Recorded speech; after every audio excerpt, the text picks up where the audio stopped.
욥기 1장 20절부터 2장 7절까지 읽겠습니다. 욥이 일어나 겉옷을 찢고 머리털을 밀고 땅에 엎드려 경배하며 가로되 내가 모태에서 적신이 나와 싸운즉 또한 적신이 그리로 돌아가올지라. 주신 자도 여호와시오 취하신 자도 여호와시오니 여호와의 이름이 찬송을 받으실지니이다 하고, 이 모든 일에 욥이 범죄하지 아니하고 하나님을 향하여 어리석게 원망하지 아니하니라. 또 하루는 하나님의 아들들이 와서 여호와 앞에 서고 사단도 그들 가운데 와서 여호와 앞에 서니 여호와께서 사단에게 이르시되 네가 어디서 왔느냐. 사단이 여호와께 대답하여 가로되 땅에 두루 돌아 여기저기 다녀왔나이다. 여호와께서 사단에게 이르시되 네가 내 종 욥을 유의하여 보았느냐. 그와 같이 순전하고 정직하여 하나님을 경외하며 악에서 떠난 자가 세상에 없느니라. 네가 나를 격동하여 까닭없이 그를 치게 하였어도 그가 오히려 자기의 순전을 굳게 지켰느니라. 사단이 여호와께 대답하여 가로되 가죽으로 가죽을 바꾸오니 사람이 그 모든 소유물로 자기의 생명을 바꾸올지라. 이제 주의 손을 펴서 그의 뼈와 살을 치소서. 그리하시면 정령대면하여 주를 욕하리이다. 여호와께서 사단에게 이르시되 내가 그를 네 손에 붙이노라. 오직 그의 생명은 해하지 말지니라. 사단이 이에 여호와 앞에서 물러가서 욥을 쳐서 그 발바닥에서 정수리까지 악창이 나게 한지라. 욥의 불행은 천상어전의 대화에서 우연히 생긴 일이 아닙니다. 얼른 욥이 영문도 모른 채 세상 억울한 일을 겪은 것 같습니다만, 그 일은 여호와께서 역사에서 위대한 구원을 이루고 계신 사실과 붙어 있습니다. 여호와께서 나곤의 심판대에서 놀랍게도 여자의 후손을 보내어 뱀 곧 사단의 머리를 상하게 하리라 약속하셨습니다. 이 약속은 오직 창조주 여호와께서 언약을 저버린 인생을 극진히 사랑하신 사랑에서 나온 겁니다. 욥의 불행은 무엇보다 이 거룩한 사랑과 신비한 약속에 비추어 살펴야 합니다. 욥의 불행은 사단의 도발에 괜히, 즉 우연히 여호와께서 격동되셔서 생긴 게 아닙니다.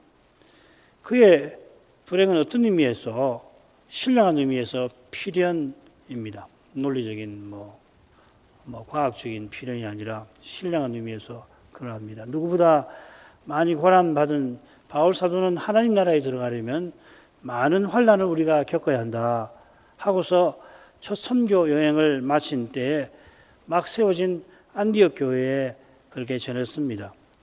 사도 자신이 얼마 전에 돌 맞아 죽었다 다시 살아나기도 했습니다. 사도가 믿음의 길에서 환난을 겪는 일을 반드시 이루어질 것이라 표현하였습니다. 이 데이라고 하는 낱말이 누가순상의 두 책에 자주 나오는데, 이 말은 구속의 역사에서 하나님의 뜻이 반드시 이루어지는 것을 가리켜 사용됩니다. 누가복음 24장 44절 보면 또 이르시되 내가 너희와 함께 있을 때 너희에게 말한 바 곧 모세의 율법과 선지자의 글과 시편에 나를 가리켜 기록된 모든 것이 이루어져야 하리라 한 말이 이것이라. 밑줄 친 말이 데이라는 말을 번역한 겁니다. 주님이 공생의 초기부터 구약 성경이 내게 대하여 증거한다. 그 사마리아 한촌에서 교훈하셨습니다. 이것은 구약의 예언이 하나님의 뜻으로서 역사에서 반드시 이루어진다는 뜻이기도 합니다. 이런 뜻으로 주님께서 데이라는 용어를 썼습니다. 주님의 십자가와 부활이 반드시 이루어질 일이듯이 그리스도를 전하는 전파하는 일도 그러합니다. 그래서 사도들이 온 세상에 나가 복음을 전하는데 그 길에 많은 환난이 기다립니다. 예수님도 십자가 지시기 훨씬 전에 이런 일을 마태복음 10장 사도 파송 강설에서 예고하셨고, 십자가 직전에도 마가 다락방에서 15장 16장에서 예고하셨습니다. 사도만 아니라 교회도 그리스도를 증거하는 교회 선지자적 사명을 행할 때 이렇게 환난을 겪는다고 요한계시록 11장의 두 증인에 관한 교훈이 이 주제를 교훈을 담고 있습니다. 욥의 불행은 사도와 교회가 영광의 목표를 향하는 길에서 겪는 고난에 속합니다. 이 사실이 여호와께서 사단에게 내 종 욥을 유의하여 보았느냐 하시고 욥이 누구보다 여호와를 경외한 그것을 그에게 밝히신 데에서 잘 드러납니다. 욥이 사단이 세상을 두루 다니는 이유가 여자의 후손을 찾아 시험하여 넘어지게 하는 데 있는데 욥의 시대에 욥만큼 사단의 표적이 될 만한 인물이 없었습니다. 여호와께서 메시아를 세상에 보내실 때까지 또한 그를 다시 이 세상에 보내실 때까지 사단이 만국을 미혹하고 교회에 허무는 일을 쉬지 못합니다. 하나님께서 지극히 의로우신 까닭에 메시아 보내시기 전에는 천상어전에서 사단의 악한 참수를 겪어주셨고 메시아 보내신 후에는 그리스도의 몸이 사단의 미혹과 핍박을 겪게 하십니다.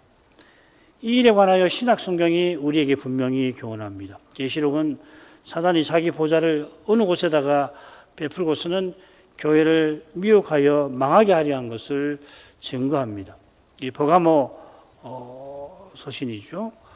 마지막 사도가 세상 떠나기 전에 그런 일이 있었는데 사도들이 세상을 떠난 후에도 세상 마지막까지 사단은 그런 일을 행할 것입니다. 이 시대에 그가 자기의 국권 조직을 동원해서 악한 계획을 이루려 할 것이고 하고 있습니다. 그는 필시 자기의 화신인 적그리스도 세울 기회를 노릴 것 같습니다. 이게 쉬운 일이 아니잖아요, 그죠? 적그리스도를 사단이 세우려면 아무나 세울 수 있는 게 아니잖아요.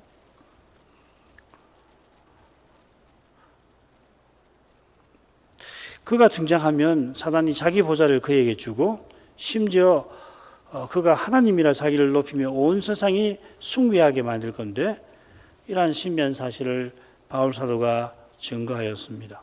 이 시대 참된 교회라면 특별히 이런 교훈을 깨닫기를 간절히 구하고 나가야 마땅할 것입니다. 저 옛날 욥이 겪은 불행을 통해서 우리는 사단의 악한 활동에 관하여 그 활동에 대한 여호와의 역사심에 관하여 살펴야 할 것입니다. 그가 얼마나 잔혹하고 교묘한 방식으로 욥을 공격하는가 살필 때에 욥의 인내가 하나님의 신실하심에 있음을 철저히 깨달아 갈 것입니다. 바로 거기에 우리가 이 시대를 살아가는 신령한 지혜도 있는 것입니다.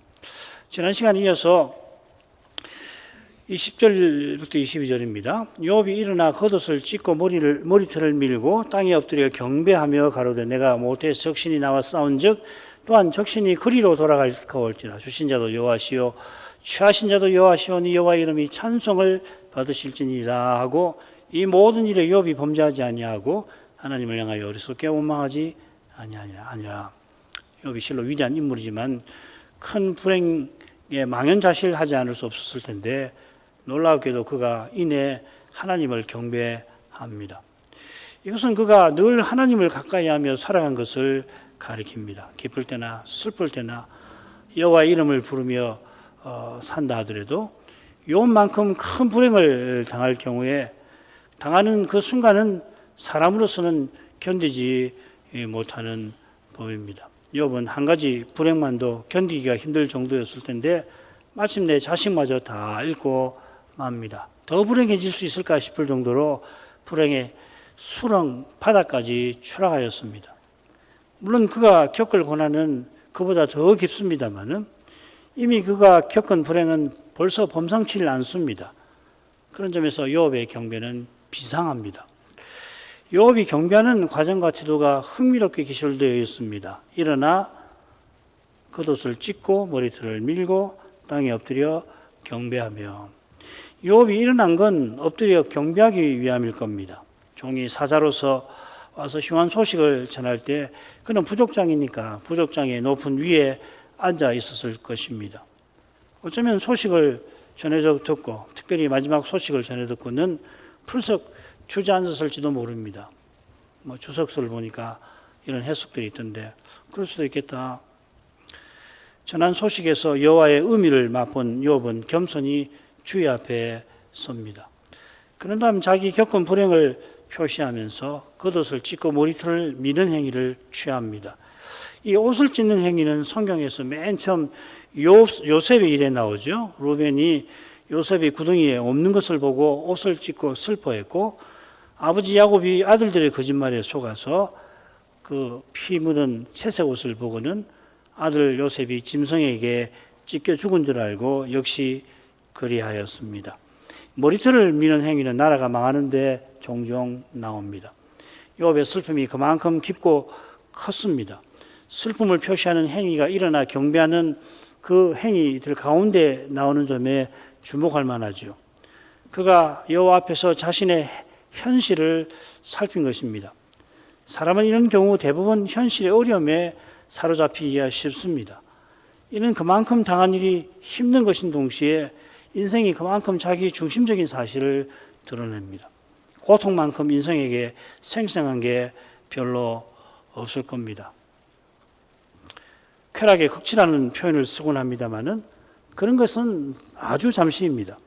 반면에 고통은 매우 구체적인데 이런 경우, 그러니까 욥이 무슨 물리적으로 무슨 타격을 직접 받은 건 아니지만 이런 경우에 그야말로 심장이 도려지는 것 같은 아픔을 사람은 느끼는 것입니다. 아픔을 견디기가 너무 힘든 나머지 거기서 벗어날 생각에 사람은 사로잡히니까 너무 극한이면 본능적으로 그걸 피할 길을 찾는 거 아니에요? 괴로운 현실을 벗어나려는 절실한 상태에 갇힙니다. 슬픔이 밀려올 때 하나님을 불렀더라도 이만한 상태에 이르면 기도가 이미 탄식으로 바뀌고 탄식은 신음으로 이어집니다. 스스로는 기도하지 못하는 상태에 떨어집니다. 신음인지 신음하면서 기도하는지 자기도 헤아릴 수 없는 상태 말이에요. 그런 상태에서도 택하신 신자 안에서 성신님이 그를 위하여 간구하시는 것입니다. 이게 믿음의 신비에 속합니다. 욥이 선자 같은 인물이라 고난이 깊어질 때 필시 이런 신비한 경험 가운데 들어갔을 것 같습니다. 그런데 놀랍게도 그가 큰 불행이 잡히던 그 순간에 여호와를 경배합니다. 이게 욥의 믿음의 위대함일 텐데 그 위대함이 하나님 은혜에 속한다는 이 사실이 그가 이어 겪는 경험들을 통해서 생생하게 드러날 것입니다.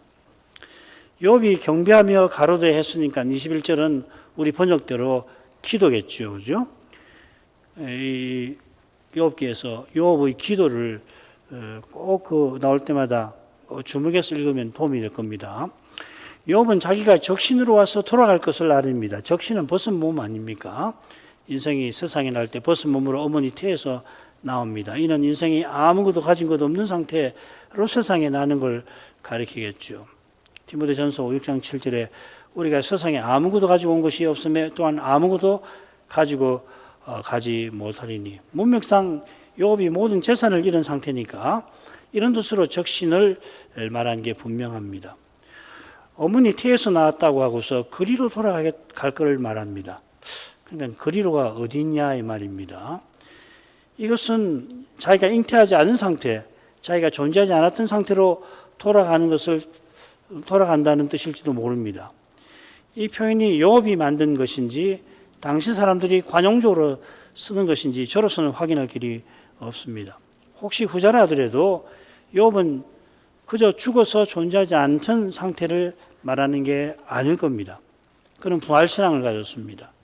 바울사도도 우리가 아무것도 가지고 가지 못한다 했는데 지금 이곳에서 우리에게 선한 것들도 장차는 사라진다는 뜻이지요. 날마다 하나님이 주시는 온갖 선한 것은 영원히 선한 것을 위한 수단에 불과합니다. 부활신앙을 가진 욥도 똑같은 태도로 하나님이 주신 재물을 대하며 살아갔을 겁니다. 그런 까닭에 그는 주신 자도 여호와시요 취하신 자도 여호와시라고 아뢰입니다. 이는 주신 모든 것이 이제 내 것이 아니라 여전히 여호와의 것임을 고백하는 겁니다. 이 고백이 육의 몸을 가진 인생에게 결코 쉽지 않습니다. 바리새인이 주신 율법을 내 것이라고 착각한 데서 그들이 결국 얼마나 무서운 상태에 떨어졌던가를 기억해야 합니다. 하나님의 율법, 그게 어떻게 내 것일 수 있어요? 그런데 자기 것으로 생각할 정도였다면 모든 사람이 갖고 있는 것은 말할 것이 없겠죠. 재능, 지위, 재산 등등등. 게다가 내 목숨은 내 존재와 가장 붙어 있어서 연약한 인생은 생존 본능에 이끌린 나머지 믿음의 시련을 가장 혹독하게 겪게 될 것입니다. 주께서도 사도를 파송하시는 자리에서 사람을 두려워 말고 하나님을 경외하라 하시면서 몸을 죽이는 핍박을 특별히 드셨습니다. 이런 핍박은 나를 믿는 자는 죽어도 살겠다 하신 주님을 굳게 잡는 믿음만이 견디고 이기는 것입니다. 이런 믿음이 욥에게 있었던 것을 욥기에서 우리가 확인하게 될 것입니다. 이런 믿음에서 하나님의 이름이 여호와 이름이 찬송을 받으실지니이다 하고 찬송이 욥에게서 나옵니다. 믿음이 바라는 것의 실상이라 욥이 큰 불행 중에도 여호와의 영광을 믿음의 눈으로 본 겁니다. 그래서 찬송한 거죠. 주의 영광을 보지 못하고서는 참으로 주를 찬송치 못합니다. 사단이 욥의 소유물을 빼앗으면 욥이 여호와를 뻔뻔하게 저주할 거라고 장담했습니다마는 욥은 자기 소유물이 여호와께서 복 주신 결과인 것을 고백하면서 여호와께서 가져가신 사실에 오히려 찬송합니다. 이 대조적인 표현이 똑같은 동사입니다. 찬송한다는 것하고 이 저주한다는 말하고 말이에요. 바락이라는 말입니다. 사단은 주의 복 주신 일을 들어 주를 저주하게 할 만큼 저주받아 마땅한 그 악한 자입니다. 여호와는 그런 불행을 통해서도 하나님을 찬송하게 만드실 만큼 지극히 선하십니다. 욥이 이 모든 일에 범죄치 아니하였습니다. 범죄한다는 말이 이 책 처음에 1장 5절 욥의 번제 부분에 나왔죠. 자식들이 생일잔치 중에 혹시 범죄하였을까요? 욥이 그들을 위하여 번제를 드렸습니다. 그런 욥이라 늘 죄를 살피고 회개하여 살았기에 불행한 일을 만났을 때도 범죄하지 아니한 겁니다. 욥은 큰 불행 앞에서 범죄치 아니하고 하나님을 향하여 어리석게 원망하지 아니하였다 하였습니다. 이건 자식들이 생일잔치에 취해서 범죄하고 마음으로 여호와를 저주할까 욥이 염려했던 것과 비슷한 줄거리고 내용이죠. 여기 어리석게 원망한다고 새긴 낱말이 구약에 매우 드물게 나옵니다. 욥기 2번 나오고 예레미야 1번 더 나옵니다. 예레미야 23장 13절 보면 내가 사마리아 선자들 중에 우매함이 있음을 보았나니 그들은 바알을 의탁하고 예언하여 내 백성 이스라엘을 거르뜨게 하였고, 이 우매함이라고 번역했습니다. 이 거짓 선자들의 우매함은 우상을 의지하며 예언하여서 언약 백성을 미혹하는 걸 가리킵니다. 이 용례를 참여하면 어리석게 원망하는 행위가 이게 작은 죄가 아닙니다. 그냥 불평하는 정도가 아니냐 이 말이죠. 여호와를 저주하는 것과 맞먹는 그런 죄 같습니다. 여호와를 저주하는 것이 여호와께서 복 주시는 것과 같은 낱말이듯이 어리석게 원망한다는 이 말이 티플라인데 이게 기도와 자음이 같습니다. 제 기도는 터필라인데 이 어리석게 원망은 티플라입니다. 굉장히 이건 뭐 이런 표현법은 참 생각할 게 많습니다. 욥기의 표현법은 너무도 우수해서. 자, 넘어가죠. 자, 두 번째 선상 장면으로 갈 텐데 먼저 1절부터 3절 보죠. 이건 첫째 장면하고 아주 비슷할 겁니다. 또 하루는 하나님의 아들들이 와서 여호와 앞에 서고 사단도 그들 가운데 와서 여호와 앞에 서니 여호와께 사단에게 이르시되 네가 어디서 왔느냐. 사단이 여호와께 대답하여 가로되 땅에 두루돌아 여기저기 다녀왔나이다. 여호와께 사단에게 이르시되 네가 내 종 욥을 유의하여 보았느냐. 그와 같이 순전하고 정직하여 하나님을 경외하며 악에 선한 자가 세상에 없느니라. 네가 나를 격동하여 까닭없이 그를 치게 하였어도 그가 오히려 자기 순전을 굳게 지켰느니라. 첫째 장면과 살짝 다른 부분이 들어있어서 그 부분을 좀 더 살피면 될 것 같습니다. 첫째로 이 또 하루는 했지만 원문상으로는 첫째 장면과 똑같다고 말씀드렸죠. 첫째 어전 장면은 욥이 하나님의 은혜와 복주심 가운데 살아가는 그런 현실, 복스럽고 평화로운 현실에 이어서 나왔습니다. 반면 둘째 어전 장면은 첫째 어전의 결정에 따라서 욥이 큰 불행 중에서 믿음을 지키고 살아가는 그런 현실, 고난의 현실에 이어서 나옵니다.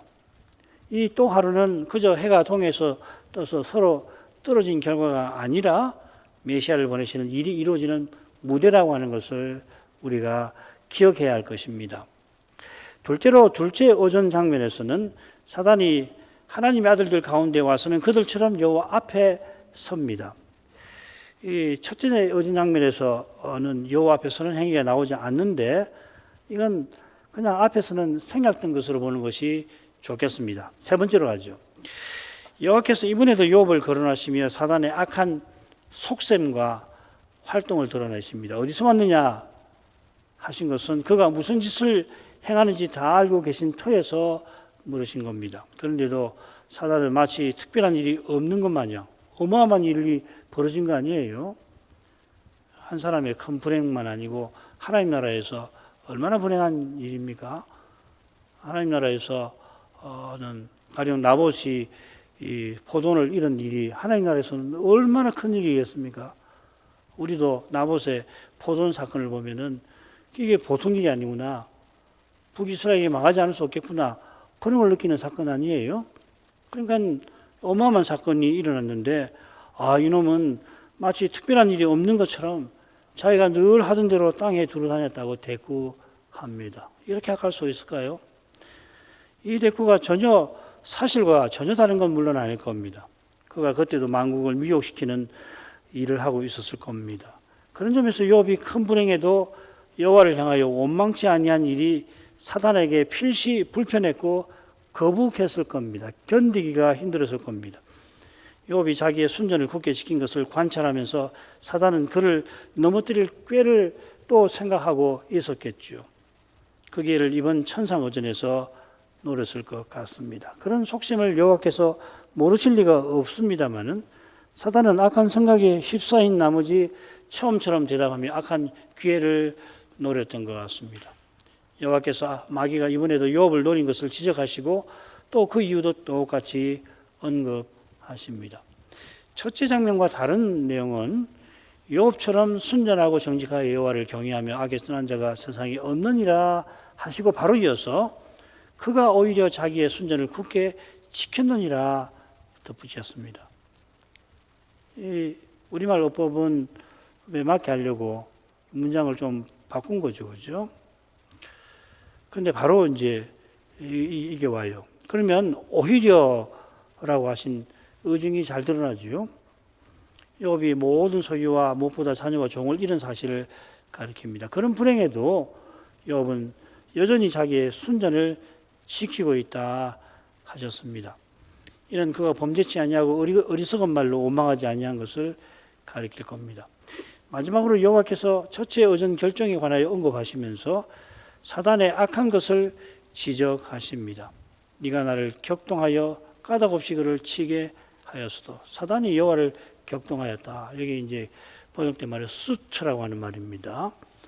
이 한글 사전을 보면 이 격동은 몹시 흥분하여 충동을 느끼게 함 이렇게 뜻풀이가 되어 있어요. 이런 뜻을 사전에서 이런 뜻이니까 이걸 그대로 담아서 지금 여호와께서 말씀하시는 것을 푸는 건 무리할 겁니다. 이럴 때는 이 용어가 쓰이는 적절한 곳을 다 찾으면 좋은데 마침 그런 곳이 있어요. 그게 다윗의 인구조사에 나옵니다. 사무엘하 24장 1절은 이렇게 되었습니다. 여호와께서 다시 이스라엘을 향하여 진노하사 저희를 치시려고 다윗을 감동시키사, 여기 격동이라는 말입니다. 가서 이스라엘과 유다의 인구를 조사하라 하신지라. 반면에 역대상 21장 1절에 이렇게 되었습니다. 사단이 일어나 이스라엘을 대적하고 다윗을 격동하여 이스라엘을 계수하게 하니라. 사탄이 이스라엘의 범죄를 들어서 여호와께 고소하니까 여호와께서 욥기처럼 사단의 제한을 허락하신 까닭에 이 다윗이 인구조사를 행한 것 같아요. 같은 낱말이 여호와께도 쓰이고 사탄에게도 쓰였습니다.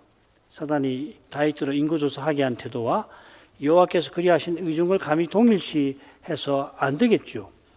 게다가 사단이 다윗을 대하여 취한 태도를 여호와께 취했다 하더라도 여호와께서 다윗처럼 사단이 하라고 하는 대로 하셨으니 천부당만부당한 거 아니에요, 그죠?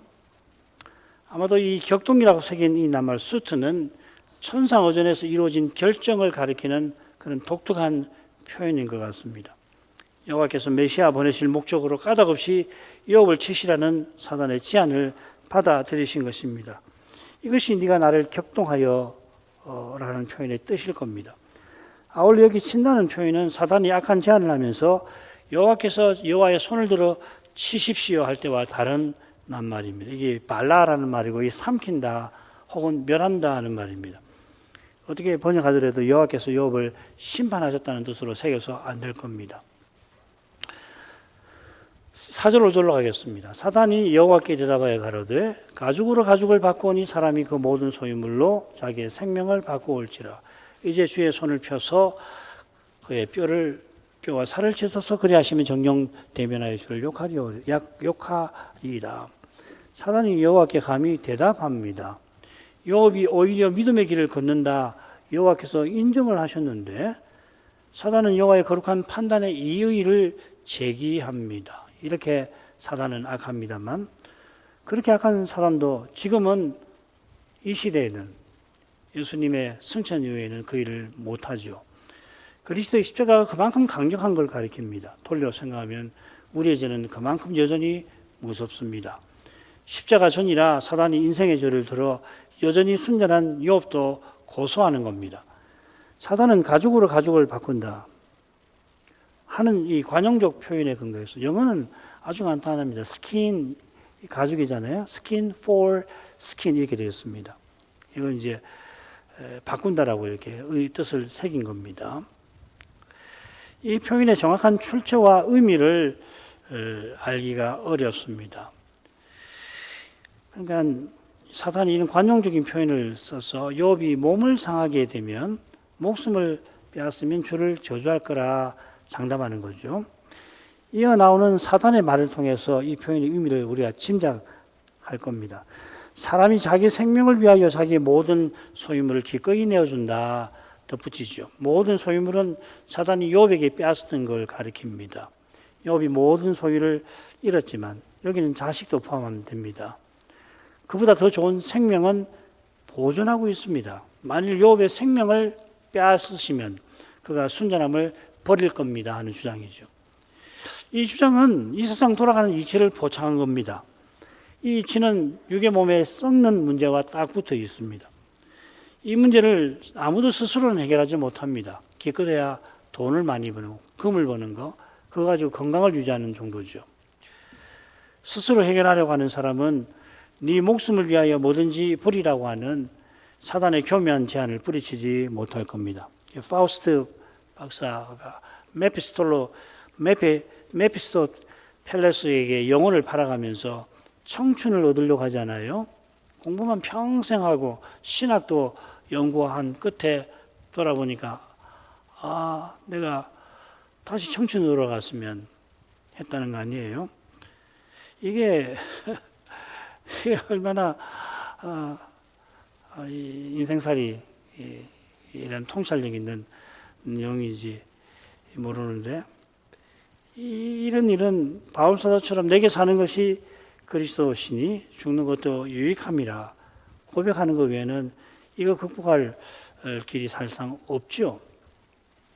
마귀가 돌들로 떡을 만들라는 시험을 주님께서 굶주리시는 중에 받아 주신 뜻이 우리에게 실로 깊고 큰 겁니다. 주님께서 연약한 우리를 위하여 시험 받아 주신 것은 우리도 사탄의 미혹을 이기게 하심입니다. 몸은 죽여도 영혼을 죽이지 못하는 사람을 두려워하지 아니하는 이만이 주님을 향한 사랑에 이끌려서 자기 욕심을 버리고 아버지의 뜻을 받들고 나갈 수가 있는 것입니다. 이게 참된 믿음의 길이죠. 참된 믿음으로 살려면 결국 이 문제를 피할 수가 없잖아요. 피할 수가 없어요. 필연입니다. 이것은. 사단은 욥의 생명을 위태롭게 만들면 욥이 뻔뻔하게 여호와를 저주하고야 말 것이라 장담합니다.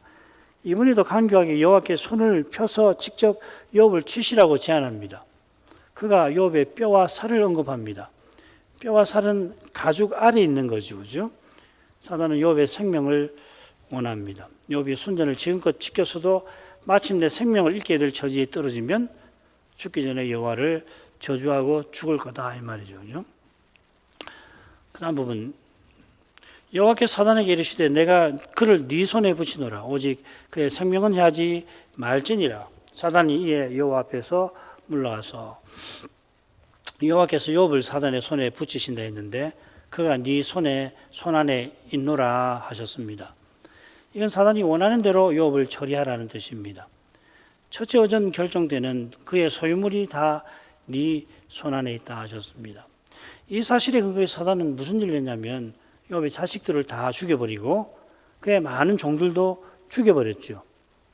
내 손 안에 있다는 말이 그 말입니다. 이런 점에 비추어서 오직 그의 생명은 해하지 말라는 명령을 우리가 살펴야 할 겁니다. 재미있는 것은 이 해하지 말라고 새긴 낱말이 본래는 지키라, 보존하라는 말입니다. keep, preserve라는 말입니다. 히브리 말로 샤마르라는 말입니다. 동산을 지키라, 성막을 지키라 할 때 그 말입니다. 욥이 자기 생명을 지키려고 모든 소유를 기꺼이 버린 거라고 사단이 주장했는데 사단의 손에 욥을 두신다 하시고서는 욥의 생명을 네가 지켜라고 하십니다. 이게 어색하니까 해하지 말라고 자연스럽게 새긴 것 같아요. 여호와의 명령이 만일 이런 뜻에 그친다면 사단의 주장이 들어 옳은 데가 있다고 인정하신 것이 되지 않겠습니까? 지금 생명이 지금 관건 아니에요, 그죠?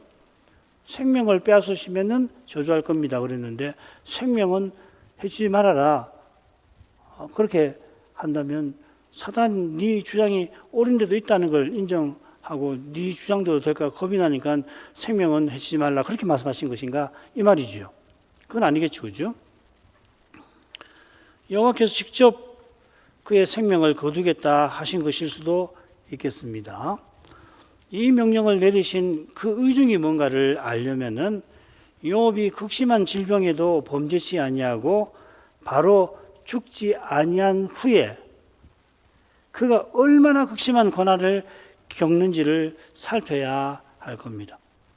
욥이 악창에 걸려서 수개월 극심한 고통을 맛봅니다. 이 욥기 7장 3절 보면은 친구들하고 변론할 때 여러 달을 내가 악창을 앓고 있다는 이야기를 하거든요.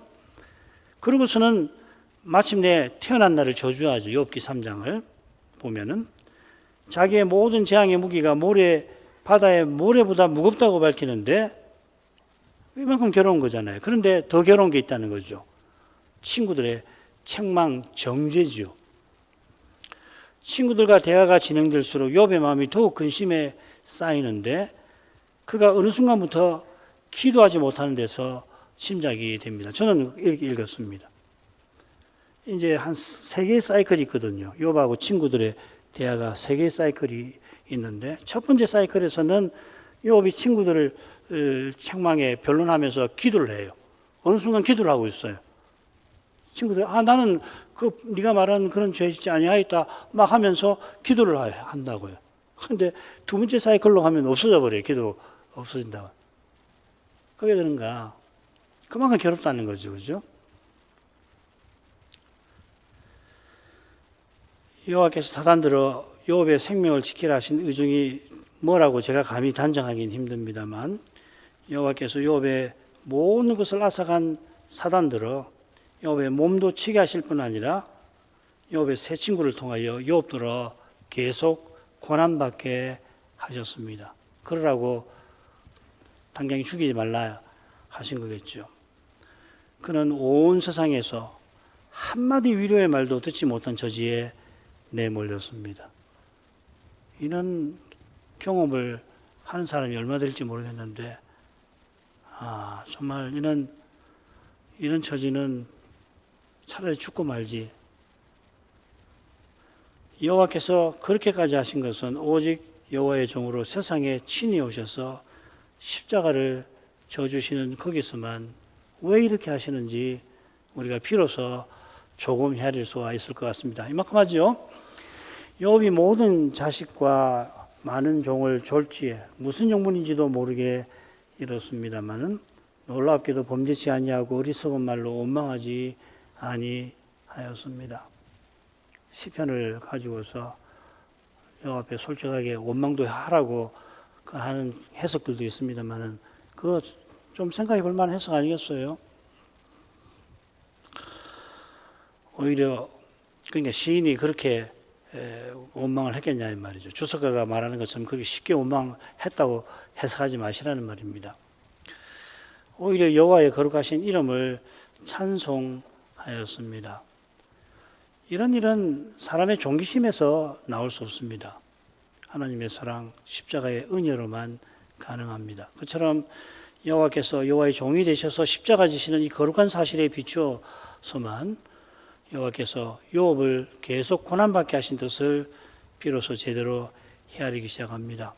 사단의 손에 욥을 두셨는데 다만 욥의 생명을 해하지 말라 하신 의중이 뭔가 감히 단정하기는 힘듭니다만은 욥이 둘째 어전 결정 이후에 어떤 일을 겪는지를 통해서 악창이 난 그 다음에 어떤 일을 겪는가를 통해서 우리는 여호와의 거룩하신 뜻 앞에 그저 입을 봉하게 될 뿐입니다.